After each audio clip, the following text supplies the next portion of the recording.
என் கிணத்தை காணோம். ஐயா என் கிணற காணோம். என் கிணற காணோம். ஐயா என் கிணற காணோம். என்ன இங்க இருக்கேன், இங்க வாடா. இருக்கீங்களா? ஐயா இன்ஸ்பெக்டர் ஐயா, என்ன பிரச்சனை? என் கிணற காணாங்க. கிணத்தை காணாமா?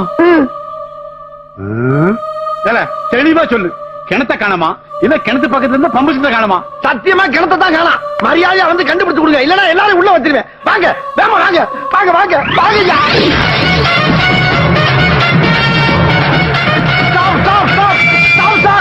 இதான் சார் ஸ்பாட். வாங்க வாங்க வாங்க சார். இங்கதான் சார் இருந்துச்சு வட்ட கிணறு சார், வட்ட கிணறு. அது வட்டாத கிணறு 80 அடி ஆழத்துல இருந்துச்சு சார். இங்கதான் சார் படிக்கட்டு இருந்துச்சு, அதை எடுத்துட்டு பண மரத்தை ஓட்டிட்டு போயிருக்காங்க சார். இந்த ஏரியாவிலே வட்டாத கிணறு என் கிணறு தான் சார். இந்த கிணறை வச்சு நான் என்னென்ன விலையை வச்சு தெரியுமா? இந்த பக்கம் 500 தென்னை, இந்த பக்கம் 500 வாழை, நடுவுல ஒரு 1000 அடி நீளத்துக்கு வாய்க்கா, இந்த பக்கம் 500 கொய்யா மரம் சார். அம்புட்டி ஆட்டையை போட்டு போயிட்டாங்க சார். சரி அதுக்கு போனாலும் பரவாயில்ல, கிணத்த ஆட்டையை போட்டு வகுத்துல அடிச்சுட்டு போயிட்டாங்களே. இங்க பாருங்க, அந்த தெரியுது பாருங்க ஒரு ஊரு. அந்த ஊருக்கான கூட இந்த கிணத்துல தான் சார் வந்து தண்ணி எடுத்துட்டு போவான். அந்த அளவுக்கு அம்புட்டு பேருக்கு பெர்மிஷன் கொடுத்து வச்சிருக்கேன் சார் நானு.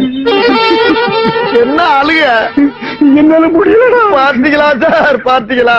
என் கதையை கேட்டு நீங்களே பிம்மி பிம்மி அழுறீங்க பாரு. நான் அதுக்கு அளவேடா, வேற எத்தனையோ கேஸ் அட்டன் பண்ணிருக்கேன். வாழ்க்கையில இப்படி ஒரு கேஸ் நான் அட்டன் பண்ணவே இல்லடா.